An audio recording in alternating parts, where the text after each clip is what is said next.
आज के हम क्लास में हमारा जो टॉपिक है टैबलू के अंदर वो है डेटा प्रोसेसिंग। देखिए अभी तक जो हमने सीखा कि हम डेटा कैसे टैबलू में लेके आएंगे डिफरेंट डिफरेंट सोर्सेस, जो कि बहुत ही इंपॉर्टेंट बात, क्योंकि जब तक डेटा नहीं आएगा तब तक टैबलू कुछ करेगा नहीं। अब प्रॉब्लम है कि कई बार डेटा सही फॉर्मेट में नहीं आता, तो उस फॉर्मेट को सही करने के लिए टैबलू के अंदर क्या चीजें हैं और टैबलू के बाहर हमारे पास कितने ऑप्शंस हैं, इस पे हम आज डिस्कस करेंगे। तो यहाँ हम माइक्रोसॉफ्ट एक्सेल पे क्लिक करते हैं और एक्सेल से ही डेटा लेके आते हैं। ओके, यहाँ डेटा हमारा आ गया। यहाँ तक तो पहुंचने का तरीका मैंने समझाया आप। अब हम सबसे पहले यहाँ पे देखते हैं कि इसके अंदर जो डेटा आया है सर क्या है। इसके आगे देखिए टाइप दिख रहा होगा, डेटा। अब इस सिंबल को एक बार समझते हैं। हैश का मतलब है आपने नंबर, ये आपका कैलेंडर का मतलब है कि डेट है, एबीसीडी का मतलब है कि कोई टेक्स्ट है, और इस ग्लोब का मतलब है कि एक जोग्राफिकल डेटा है, कोई सिटी है या स्टेट है या कंट्री है, लाइक दैट, राइट। इसमें एक कैलकुलेटर की ऑप्शन आएगा, उसका मतलब है कि ये डेटा कैलकुलेटेड फील्ड, मतलब कि ये एक्सेल का पार्ट नहीं है, खुद बनाया गया है यहाँ। अब इसको यहाँ पे हम ये जो दिख रहा है इसको क्लिक करेंगे तो पूरा का पूरा मेरा डेटा शीट दिखेगा। ठीक है, अब डेटा शीट पे भी सेम चीजें यहाँ दिख रही। तो इससे पहले हम एक बार अपने हिसाब से चेक कर लेंगे ना कि हाँ क्या होना चाहिए, डेटा कैसा होना चाहिए, राइट। अब इसमें जैसे कि यहाँ पे देखिए एबीसी है, ये नंबर है। अब यहाँ पे देखिए अमाउंट है, राइट। तो अमाउंट में आप इस पे हैश दिख रहा है, इस हैश पे क्लिक करेंगे तो ये आएगा कि आपका नंबर डेसिमल चाहिए या होल चाहिए, राइट। तो अगर हम डेसिमल करेंगे तो ये डेसिमल्स में आ जाएगा, आ गया। अब मैंने इसको यहाँ से होल कर दिया, तो यहाँ देखिए होल में आ, मतलब इसका जो पॉइंट्स था वो पॉइंट्स हट चुका है, राइट।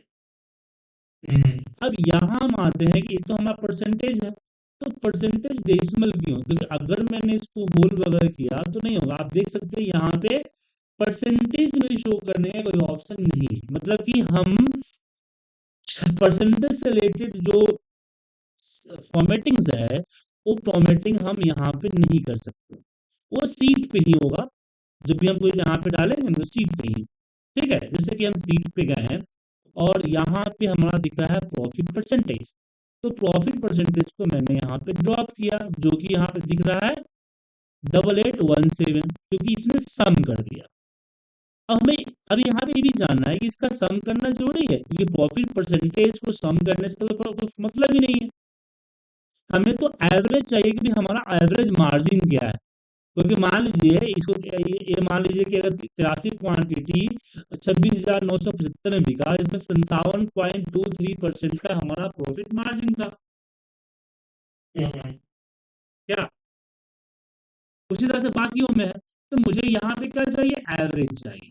तो मैंने इसको यहाँ पे यहाँ इस पे क्लिक किया जहाँ पे सम लिखा हुआ है, उसमें मेजर सम है ना, यहाँ दिख रहा है मेजर सम, इस पे जाके मैंने एवरेज कर दिया। एवरेज करते ये आ गया पॉइंट्स में, किसमें आ गया, पॉइंट्स में आ गया, ठीक है।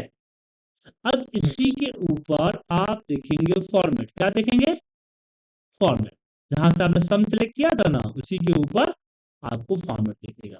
अब इस फॉर्मेट में आप जो है यहीं पे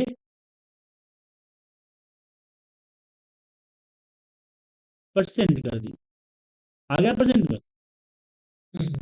समझे। तो कहने का मतलब है कि यहाँ पे जो डेसिमल्स में परसेंटेज है तो डेसिमल में ही दिखेगा, इसमें दिखेगा डेसिमल में, यहाँ परसेंटेज में नहीं दिखेगा। पावर बीआई में ऑप्शन है कि आप वहां परसेंटेज कर सकते हैं, ठीक है। बट यहाँ ऐसा ऑप्शन नहीं है कि आप उसको परसेंटेज करेंगे। बट पावर बीआई में हमें दिखा अपनी डैशबोर्ड शीट पे इसको परसेंटेज करने का ऑप्शन नहीं, मतलब कि पावर बीआई में क्या किया है कि डेटा शीट में परसेंटेज का ऑप्शन दे दिया है, यहाँ पे जो भी फॉर्मेटिंग का ऑप्शन दे दिया है, जो फॉर्मेटिंग हम यहाँ कर रहे थे ना, यहाँ जो कर रहे थे फॉर्मेटिंग यहाँ पे, ये फॉर्मेटिंग का ऑप्शन जो है डेटा सोर्स में दे दिया है, डैशबोर्ड में नहीं दिया है। बट यहाँ उल्टा है, यहाँ पे क्या किया है कि आपकी फॉर्मेटिंग का डैशबोर्ड पे दे दिया है, शीट्स पे दे दिया है और डेटा सोर्स से हटा दिया, राइट। यहाँ पे आप कोई फॉर्मेटिंग, जहां यहाँ पे सिर्फ क्या चेंज कर सकते हैं, डेटा टाइप। क्या चेंज कर सकते हैं, डेटा टाइप, ठीक है। डेटा टाइप का मतलब के ऊपर नाम चेंज कर सकते हैं? नहीं, डेटा टाइप नाम तो हो गया, डेटा फील्ड नेम नाम के ऊपर हो गया, जैसे डेटा है या अमाउंट है, प्रॉफिट परसेंटेज है, ये तो क्या हो गया, फील्ड नेम हो गया। क्या हो गया, फील्ड नेम। जैसे मैं क्वांटिटी को रेट करना चाहता हूँ, इसको रेट करना चाहता हूँ, इसको रिनेम पे क्लिक करूंगा और यहाँ पे रेट लिख दूंगा, ठीक है। आ गया रेट, तो बड़ा कीजिए, रेट दिखेगा, ओके। ये क्या हो गया, ये हो गया आपका फील्ड नेम। इसको राइट क्लिक करके आप चेंज कर सकते हैं। अब फील्ड नेम चेंज करने की जरूरत क्यों पड़ेगी सर? तो डाटा टाइप कैसे चेंज करेंगे? मैं पहले क्वेश्चन का जो एक एक क्वेश्चन आया उसको सॉल्व करते हैं, फिर आगे बढ़ते हैं। फील्ड नेम चेंज करने की जरूरत क्यों पड़ेगी? जरूरत पड़ेगी इसलिए नहीं, इस पर जरूरत इसलिए पड़ेगी कि अगर आपका डिफॉल्ट जो फील्ड नेम आया है, हो सकता है वो फील्ड नेम रिलेट नहीं करता हो उसके डेटा से। अब प्रॉब्लम क्या होगा, जब यहाँ पे रिपोर्ट्स बनाएंगे तो यहाँ तो आपके क्या दिखेंगे सर, यहाँ तो आपके फील्ड्स दिखेंगे ना, इसके अंदर क्या डेटा है नहीं दिखेगा। और आपके मेरे पास तो यहाँ पे चलिए 10-15 कॉलम्स है, लेकिन आपकी डेटा में हो सकता है 40-50-60 कॉलम्स हो। क्या सर? अब 60 कॉलम्स में आप कंफ्यूज होंगे ना, यार ये क्या है, तो फिर आप जाएंगे वापस डेटा में, अच्छा देखिए, अच्छा ये डेटा है, फिर आएंगे रखेंगे। तो आप अपनी समझ के हिसाब से उस फील्ड का नेम चेंज कर देंगे। जैसे मैंने यहाँ पे अमाउंट को रेट कर दिया, क्या कर दिया, रेट कर दिया। अब मुझे पता चल गया कि भाई रेट, मुझे रेट लेना है कि किस रेट से बिका है, तो मैं सीधे उठा के अपना रेट ले लूंगा, जो यहाँ रेट। तो फील्ड का नाम क्यों चेंज करेंगे, जब फील्ड का नाम रिलेट नहीं करता होगा आपके डेटाबेस, यहाँ आपकी समझ से, जो आप जिस चीज को जानते हो, जिस नाम से उसको आप जानते हो। कई बार होता है ना सर कि आप उस डेटा आप कहते कुछ और है और उसका नाम कुछ और आता है। ऐसे केस में नेम्स को आप चेंज करें, राइट। और आपके क्वेश्चन पे आते हैं कि चेंज कैसे करेंगे। देखिए सबसे पहले समझिए कि चेंज करने की जरूरत क्यों पड़ेगी, ठीक है ना। देखिए कई बार क्या होगा कि आपका जो डेटा होगा नंबर में होगा, लेकिन होगा टेक्स्ट। जैसे कि मान लीजिए मैं यहाँ पे क्लिक किया और मैंने यहाँ पे अभी आपके सामने स्ट्रिंग कर दिया, क्या कर दिया, स्ट्रिंग कर दिया। तो ये क्या हो गया, 1 2 3 हो गया, ठीक है। और इसको 1 2 3 क्यों किया, ताकि जब मैं इसको फील्ड में रखूं तो कैलकुलेट ना हो, समझे।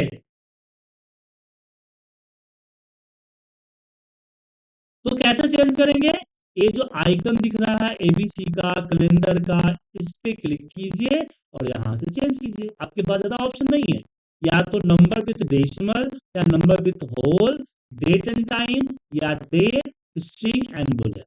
तो नंबर विथ डेसिमल का मतलब क्या हुआ कि आपका नंबर डेसिमल पॉइंट, जैसे आप देखिए प्रॉफिट अमाउंट, राइट। तो मुझे डेसिमल में, मुझे डेसिमल नहीं चाहिए, होल नंबर चाहिए, ठीक है, 0.39 है, डेसिमल नहीं चाहिए, होल चाहिए। तो यहाँ क्या कर देंगे उसको, होल नंबर, ठीक है, नंबर होल, ब्रैकेट में होल, इस पे क्लिक करें। जैसे इसमें क्लिक करेंगे आप देखेंगे कि डेसिमल हट गया।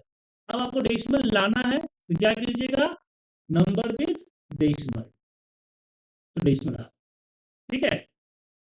तो जैसे मान लीजिए कि डेट आया लेकिन डेट फॉर्मेट में नहीं है, वो उसको सिस्टम में टेक्स्ट रीड कर लिया है किसी कारण से, तो इस पे क्लिक करके उसको डेट कर दीजिए, या फिर डेट एंड टाइम में आ गया सिर्फ डेट चाहिए, या फिर टेक्स्ट में करना। बुलेट क्या होता है, ट्रू ए फॉल्स, क्या होता है, ट्रू अनफॉल्स। जैसे कि मान लीजिए 0 और 1 आया। कई कई बार डेटा जब इंपोर्ट करते हैं ना एक्सेल से किसी और चीज से, तो यस नो या ट्रू फॉल्स का जो चेक बॉक्स होता है वो डाटा 0 1 में शो करता है। किसमें शो करता है?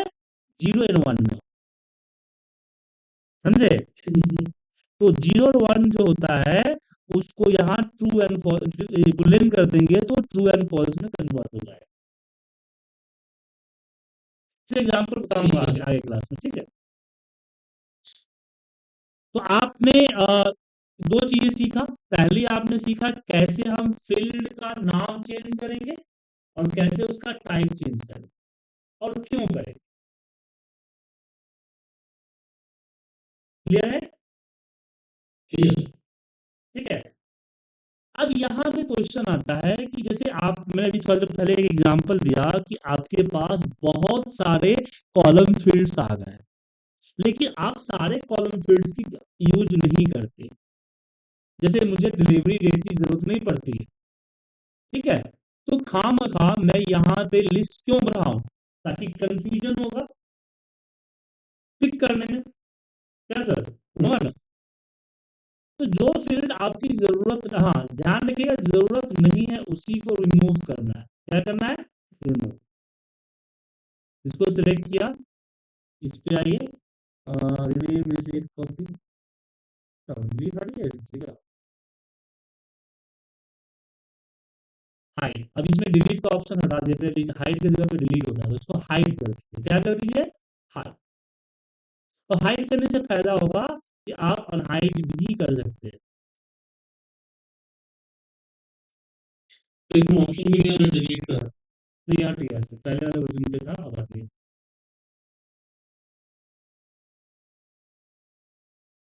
एक मिनट, सेकंड, यार सो ही बनती, ठीक है ना? तो ये कभी भी डिलीट नहीं आता कि इस वर्जन में नहीं आ रहा है। नहीं, डिलीट अब नहीं होगा, सब वर्जन एक ही होता है, तो दिक्कत नहीं। आप यहाँ से हाइड कर सकते हैं, हाइड भी डिलीट जैसा ही होता है। हाइड भी डिलीट जैसे ही होता है, इसमें इसको हाइड पे क्लिक कर दिया तो वो हाइड हो गया, राइट? तो हट जाएगा, यहाँ से भी हट जाएगा, और यहाँ से देखिए यहाँ पे डिलीवरी डेट आ रहा है, डिलीवरी कॉस्ट आ रहा है, नहीं आ रहा है? तो हट जाएगा। एक डिलीट जैसा ही फीलिंग हुआ। मुझे एक बेनिफिट होता है कि मुझे मान लीजिए वापस शो करने हैं सारे, तो सेटिंग दिख रहा है यहाँ पे रोज के बगल में, इस सेटिंग पे जाऊंगा और शो हिडन फिल कर दूंगा, तो जितने भी हिडन है सब आ जाएंगे यहाँ पे। आ गए? लेकिन जो वो आएंगे ना, तो क्या यहाँ दिखेंगे? यहाँ भी दिख रहा है, राइट? बट उसका कलर आप देख सकते हैं कि ग्रे है ना? तो इसको वापस सही करने के लिए यहाँ अनहाइड कर दीजिएगा, तो वापस सही हो जाएगा। ठीक है? हाइड एंड हाइड समझ में आ गया? इसका पर्पस क्या है? हाइड करना एक्स्ट्रा कॉलम्स। जी हाँ, ऐसे कॉलम जिसकी जरूरत आपको नहीं है उसको हाइड करना। पहले शुरुआती में 2014-15 में था, डिलीट का ऑप्शन था इसमें, ठीक है ना?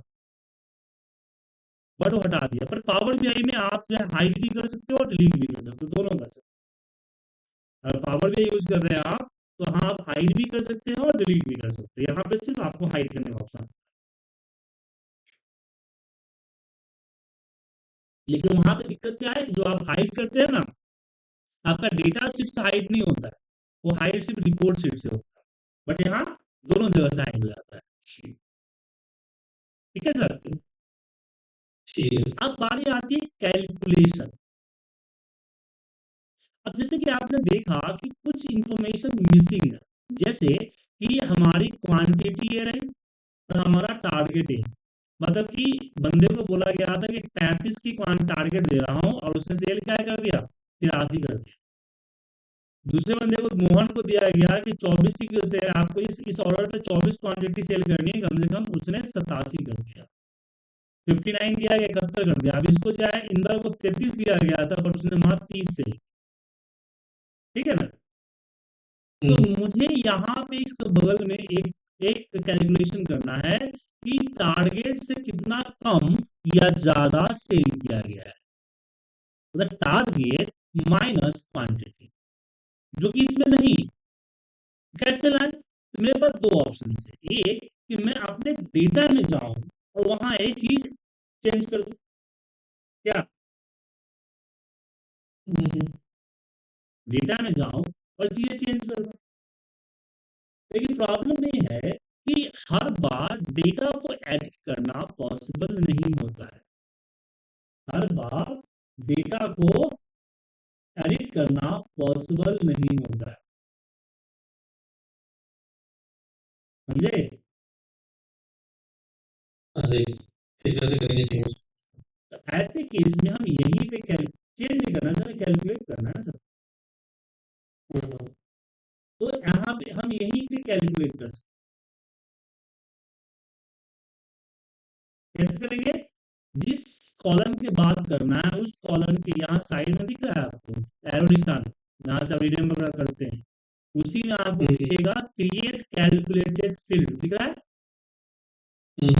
क्रिएट कैलकुलेटेड फील्ड पे क्लिक कीजिए। यहाँ पे फील्ड का नाम, तो यहाँ पे हमने दे दिया ACH_TR, कुछ भी ऐसा नाम देना है दे दीजिए ACH.TR।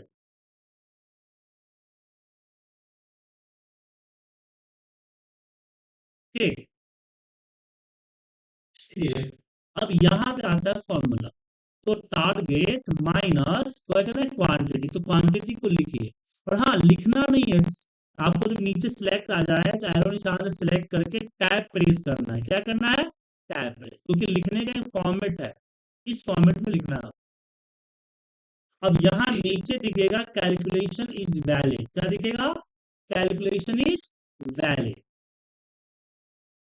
देन आप अप्लाई कर दें या ओके कर दें। आप देखेंगे यहाँ एक नया कॉलम ऐड हो गया साइड सबसे लास्ट में, आ गया सर? ठीक है,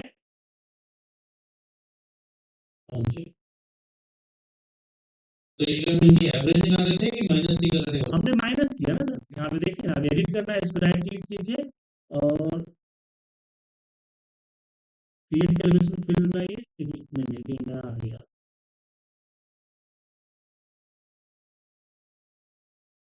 कॉपी वैल्यू एडिट, हाँ एडिट दिख रहा है ना सर? एडिट क्लिक कीजिए, देखिए हमने माइनस किया। तो आप दो फील्ड है या दो से ज्यादा फील्ड पे किसी भी तरह के मैथमेटिकल कैलकुलेशन कर सकते हैं, जैसे कि मल्टीप्लाई करना, एडिशन प्लस सब्ट्रैक्शन जैसी चीजें हैं, आप कर सकते हैं। अब यहाँ पे ये जरूरी नहीं है, अब यहाँ पे हम इनबिल्ट फंक्शन, इसके जैसे एक्सेल में फॉर्मूले होते हैं ना, ऐसे यहाँ भी इसके फॉर्मूले हैं जिसका हम यूज कर सकते हैं।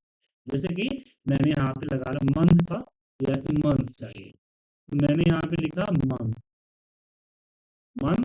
मंथ के अंदर में हमने डेट का कॉलम ले लिया, ठीक है? तो क्या लगाया फॉर्मूला? मंथ का फॉर्मूला लगाया। मंथ का फॉर्मूला क्या? इनबिल्ट, जैसे एक्सेल में फॉर्मूले होते हैं ना, A B lookup, H lookup, ऐसे यहाँ भी फंक्शंस होते हैं। उस फंक्शन को हमने यहाँ पे अप्लाई किया एंड ओके। अब देखिए यहाँ पे मंथ का फॉर्मूला लग गया। क्या लग गया? मंथ का फॉर्मूला। तो ये मंथ का फॉर्मूला बना कैसे? मंथ माइनस नहीं, आपने सही तो नहीं देखा क्या? नहीं, मैं इसको एक बार डिलीट करता हूँ। यहाँ देखिए डिलीट, हाँ मैं गलत था, डिलीट जो सिर्फ कैलकुलेटर आइटम को कर लेते हैं, जो कैलकुलेटेड है।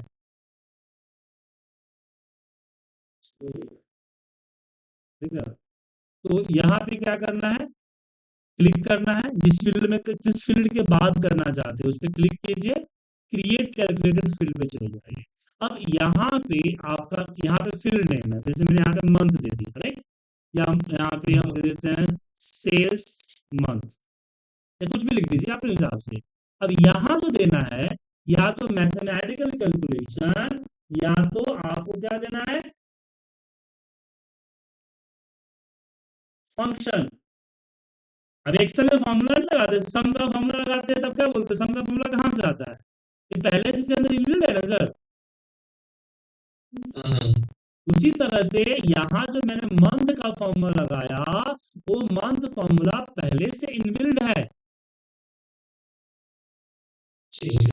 देखिए लिस्ट में आ रहा है ना, जैसे जैसे एक्सेल में आता है। ठीक है, यहाँ पे हमने डाला डेट। तो मंथ नेम फॉर्मूला क्या करेगा, इस डेट वाला कॉलम का जो डेट है उसमें से मंथ को अलग करेगा और यहाँ पे शो कर। समझ में आया? समझ में आया सर? नहीं तो मंथ तो 6 मंथ की 5 को है। सर, ये जो फंक्शन है MMDDYY, यहाँ देखिए 8/20 है ना, 20वां महीना थोड़ी है, 20 तो दिन हुआ ना। हाँ, ऐसे ही 5/ मतलब कि डेट जो है MMDDYY होता है, मंथ डेट ईयर। ओके, ठीक है, ठीक है। समझ गया? तो आप नया फील्ड बना सकते हैं अपने हिसाब से कैलकुलेशन करके। क्या करके? कैलकुलेशन में क्या क्या कर सकते हैं? एक तो मैथमेटिकल कैलकुलेशन, प्लस माइनस जो होते हैं वो सारे, जो नेक्स्ट में बताए थे आपको, सारे कैलकुलेशन यहाँ किया जा सकता है। ठीक है, अब जैसे कि यहाँ देखिए एक और कैलकुलेशन बताओ, ये हमारा क्वांटिटी, ये हमारा रेट है, इसमें हमारा 57% का प्रॉफिट रेट। तो इस रेट में यहाँ पे कंपनी कॉस्ट निकालना चाहता हूँ कि अगर 325 में हम इसको बेच रहे हैं, उस पर 57% का प्रॉफिट हो रहा है, तो कंपनी को इस प्रोडक्ट बनाने में कितना कॉस्ट लगा हो। अब इसको अगर आप कंफ्यूजन है तो पेन पेपर पे कीजिए। तो पेन पेपर में क्या करेंगे, सबसे पहले 325 का 57% निकालेंगे। क्या कैसे कर रहे हैं? 325 का 57% निकालेंगे ना? कैसे कर रहे हैं? अरे मैथमेटिकल मल्टीप्लाई करके। आप मैथमेटिक में कैसे निकालिएगा? और बिजनेस का आएगा ना ऐसा। सर परसेंटेज निकालना तो याद आना चाहिए, वरना बच्चे के स्कूल का मार्क्स का परसेंटेज कैसे निकालिएगा? वो तो बहुत ही बताएगी कितना समझ आएगा तो किसी का तो होगा। एक्सेल में परसेंटेज कैलकुलेट करना सिखाया था ना आपको मैंने, एक पूरा क्लास लिया था, एक पूरा क्लास इसी पे था सर। आप भूल गए ना, इसका मतलब कि आप प्रैक्टिस बिल्कुल नहीं कर रहे। बोला नहीं तो थोड़ा क्या पूरा तो कर। नहीं, डिवाइड वाले क्यों करेंगे जब इंटू कर रहे हैं तो, क्योंकि डेसिमल में है ना। एक 57 नंबर होता तो डिवाइड बाय 100 होता। अच्छा, भूल गया ना, इसे बोलो भूल गया आप। देखिए कैलकुलेटर में जाएंगे, सबसे पहले यहाँ पे लिखते हैं कंपनी कॉस्ट, सीसी लिख देते हैं, कुछ भी ऐसा नाम दे दीजिए। सबसे पहले मुझे यहाँ क्या करना है, मुझे अमाउंट नहीं, एमआरपी, रेट को मल्टीप्लाई करना है, किससे? Profit percent. ठीक है, इससे क्या निकल जाएगा? कंपनी का प्रॉफिट। क्या निकलेगा? कंपनी का प्रॉफिट। अब इस कंपनी प्रॉफिट को हम माइनस कर देंगे इसके रेट्स। मान लीजिए 100 रुपए का प्रोडक्ट है, 50%, 55% का प्रॉफिट है, तो ये 55% से 55 रुपया निकाल लेगा और इसको 100 में से माइनस कर देगा, तो बचेगा कितना? 45। तो 45 कंपनी का कॉस्ट हुआ। तो रेट को बाद में नहीं लिखना था, क्यों लिखना था? सर रेट बड़ा है ना, पहले रेट लिखेंगे ना, तो माइनस में आ जाएगा ना सर रेट। माइनस का क्या नियम है कि हम हायर को पहले लिखते हैं, लोअर के बाद में लिखते हैं ना, हमें तो रेट में से उसकी प्रॉफिट घटानी है ना। 325 का मुझे 325 में से 325 का 57% माइनस करना है। तो एक बार ड्रॉ करके दिखा दोगे? मतलब समझे नहीं सर, मैथ आपको बड़ी कमजोर है सर, मुश्किल होगा सर आगे। बहुत कमजोर है। जैसे 100, मान लीजिए कि 100 रुपए की हमारी रेट है, राइट, और 55% हमारा प्रॉफिट है इस पे, तो ये हमारा प्रॉफिट है, तो कितना परसेंट मेरा ये हुआ, कॉस्ट क्या हुआ? तो हम क्या करेंगे, हम लिखेंगे 100 मल्टीप्लाई बाई 55%, ठीक है, हम्म, ये हो गया। अब ये जो रिजल्ट आएगा, इस रिजल्ट को 100 में से माइनस करेंगे। 100 - 100 का 55%, 100 - 100 का 55%। ठीक है, समझ में आया? ठीक है।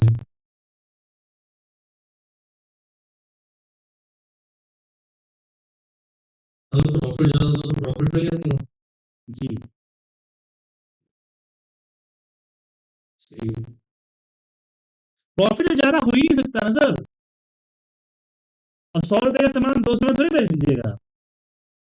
तो रेस्टोरेंट वालों का प्रॉफिट ऐसे ही तो होता है। हम एमआरपी की बात करें, हम रेट की बात करें, अगर किसी मान लीजिए कि अगर आप बिस्किट का पैकेट लिखते हैं, उस बिस्किट के पैकेट पे एमआरपी अगर 100 रुपया है, तो उसको 200 रुपया थोड़ी बेच दीजिएगा। हम कॉस्ट की बात, कॉस्ट तो निकाल रहे हैं यहाँ पे, हम्म, और लागत तो हम निकाल रहे हैं ना इसमें, मेरा लागत क्या हुआ। अब रेस्टोरेंट वाला अगर मेनू बार पे अगर मान लीजिए रोटी 20 रुपए लिखा हुआ है, तो 30 रुपया तो ही चार्ज करेगा वो, 20 ही ना चार्ज करेगा मैक्सिमम। अब वो हम्म, 20 रुपया में कितना रुपया कमा रहा है, वही निकाला। तो रेस्टोरेंट में बोला कि मुझे 20 रुपए की रोटी पे 55% का प्रॉफिट होता है, तो 20 रुपए से 55% निकालेंगे तो 20 से कम ही ना होगा सर, हम्म, 20 से ज्यादा तो नहीं होगा ना। alright, तो हमें हमेशा इसकी रेट से माइनस ही करना है ना। हम्म, ठीक है, तो इस तरह की मैथमेटिकल कैलकुलेशन आप कर सकते हैं। तो आप कुछ कैलकुलेशन खुद से ट्राई कीजिए। मैथ थोड़ी कमजोर है, और ऑफिस में भी और आगे चल के मैथ की जरूरत पड़ेगी सर, बिना मैथ का नहीं हो पाए। थोड़ा सा प्रैक्टिस कीजिए मैथ को। मैं तो वैसे तो पता है सर, ये परसेंटेज वाली चीज मैं कर रहा हूँ थोड़ा सा, वैसे तो सब पता और बिना परसेंटेज का ऑफिस ऑफिस का परसेंटेज जगह जगह पे होता है, कैलकुलेट परसेंटेज निकालना, है। वो तो चीज अचीवमेंट मुझे नहीं परसेंटेज। निकाल रहे, अभी तो सीख के लोग बोल रहे लोग। कहने का मतलब है थोड़ा सा गूगल कर लीजिएगा सर, टीचर का बात भी थोड़ा सुन लीजिए। गूगल कर लीजिएगा, लेकिन क्या पता है गूगल हर जगह अवेलेबल होगा, बॉस सामने बैठा रहेगा, आप बोलिएगा सर गूगल कर रहा हूँ मैं, कभी सिचुएशन ऐसी क्रिएट हो जाएगी तो आप गूगल नहीं कर पाइएगा। आज नहीं वैसे जब तक तो सीख रहा हूँ, अभी तो क्लास में नहीं हुई है सर। तो वही बोला तो वही। सीखने में टाइम लगेगा ना, तो प्रैक्टिस अभी से जरूर कीजिए ना सर। हाँ जी। एक दिन में थोड़ी सीख जाइए कि मैं आज बैठूंगा, आज मैं दिन तक क्यों लग गया हूँ। और पूरा मैथ थोड़ी सीखना, थोड़ी सी कैलकुलेशन सीखनी है, जिसको हम लोग हिंदी में बीज गणित का, हम्म, वो सीख लीजिए, थोड़ा सा प्रैक्टिस कर लीजिए, अच्छी चीज है। तो यहाँ पे कुछ कैलकुलेशन खुद ट्राई करके देखिए, जो भी आपको कैलकुलेशन आता है, जो आप रियल लाइफ में करते हैं, उस कैलकुलेशन को ट्राई कीजिएगा। तो आज का टॉपिक रहा कि हम कॉलम को, अपने एक कॉलम को किस तरीके से हैंडल करेंगे, राइट। हम्म, कैसे हम किसी कॉलम को ऐड किया, कैसे किसी कॉलम को रिमूव हाइड किया, कैसे कॉलम को कैलकुलेट किया, डिलीट किया, कैसे हमने उसकी फॉर्मेटिंग, क्या बोलते हैं, इसकी डेटा टाइप चेंज किया, रीनेम किया, ये सब चीजों के बारे में हमने डिस्कस किया, राइट। अब कुछ लोग कहते हैं कि सर मैं इसको मूव वगैरह नहीं कर सकता, कि मैं इसको उठा के इधर रख दूं, चाहे इसको उठा के इधर रख दूं, तो ये मूव का ऑप्शन यहाँ पे नहीं है, ठीक है ना। मूव का ऑप्शन नहीं है, यहाँ उठा के मैं चाहता हूँ कि प्रॉफिट मेरा जो है वो बाद में हो, ऐसे उठा के नहीं रख सकते आप। ठीक है, देख रहे हैं, उठा मैं कोशिश कर रहा हूँ उठा के रखने के लिए, नहीं हो सकता। यहाँ पे कोई मूव का ऑप्शन भी नहीं है मूव का ऑप्शन, कोई मूव का ऑप्शन नहीं है। हम्म, ठीक है, और इसीलिए मैंने बोला है कि आप जब कोई कॉलम क्रिएट कीजिएगा, तो उसी हिसाब से। दूसरा चीज है कि अगर आप इसकी सीक्वेंस अरेंज भी करेंगे यहाँ पे, उससे कोई फर्क नहीं पड़ेगा, क्योंकि जैसे ही वो डेटा शीट पे, जैसे रिपोर्ट शीट पे जाएगा, वो आपका मेजर्स अलग कर देगा, मतलब डेटा अकाउंट अलग कर देगा, मेजर्स को अलग कर देगा।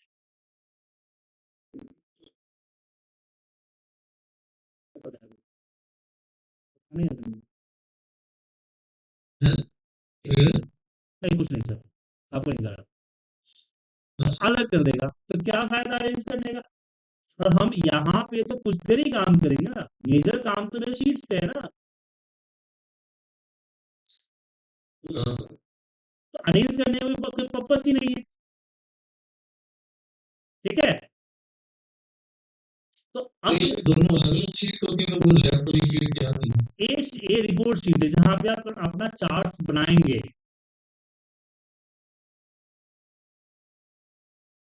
जहाँ पे चीजें समराइज करेंगे, बनाएंगे, विजुलाइजेशन तैयार करें। और ये सोर्स डेटा हुआ, जहाँ से डेटा आया है, जहाँ पे डेटा रॉ फॉर्म में है, और यहाँ पे समरी फॉर्म में है। जैसे देखा ना आपने यहाँ पे, कि मैंने यहाँ पे कैलकुलेट कर दिया एवरेज ऑफ प्रॉफिट। अब मुझे मान लीजिए देखना है कि किस रीजन में कितना सेल हुआ है, तो यहाँ नहीं देख सकता ना मैं। यहाँ तो मुझे एक ही सेल की एंट्री दिखेगी ना, समरी नहीं दिखेगी। तो समरी हम यहाँ पे इस तरह के शीट ऐड करके क्रिएट करेंगे। पिवट मान लीजिए एक तरह से पिवट, कि हमने यहाँ पे हाँ, प्रोडक्ट को रखा और हमने यहाँ पे क्वांटिटी को रखा, तो मुझे पता चल गया कि हमारा कौन कौन प्रोडक्ट किस क्वांटिटी में कितना पीस सेल हुआ है। मुझे इसको विजुलाइज करना है, तो हम इस पर क्लिक करेंगे, ये चार्ट बन जाएगा। मुझे कोई और चार्ट बनाना है, उसमें एंगल चेंज करना है, ये सब चीजें करेंगे शीट्स पे, जो कि हम कल की क्लास से शुरू करेंगे। ठीक है? अच्छा, थोड़ा और बात जो थोड़ा जनरेट चीज़ें सीखनी चाहिए हमको।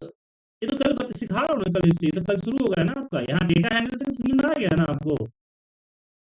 हुँ, तो ये चीजें तो मैं कल से शुरू कर रहा हूँ ना, क्या हो रहा है, कल से शुरू करूंगा। मेन चीज था डेटा लाना, जो हो चुका है, हमने डेटा लाया और डेटा को ठीक ठाक कर लिया, यहाँ तक पहुंच गए। अब मुझे जो चाहिए वो बनाना है, ये चीज हम कल से शुरू करेंगे। आपको कल से अगली कुछ क्लासेस जो होगी इसी पे होगी। ठीक है? ठीक है सर। एक दो क्लास नहीं होगी, इस पे ठीक है, मतलब 10-15 क्लासेस से ऊपर होगा, तो इसकी चिंता मत कीजिए, 15-20 क्लास चलेगा इस पे। अच्छा, छोटा मेन टॉपिक तो यही है, आपका मेन टॉपिक तो यही है। ये क्या होता है ना, थोड़ा-सा जनरेट करके दिमाग ठीक जरूर जरूर, मैं अपनी तरफ से पूरी डिटेलिंग में पढ़ाने की कोशिश कर रहा हूँ, बस आप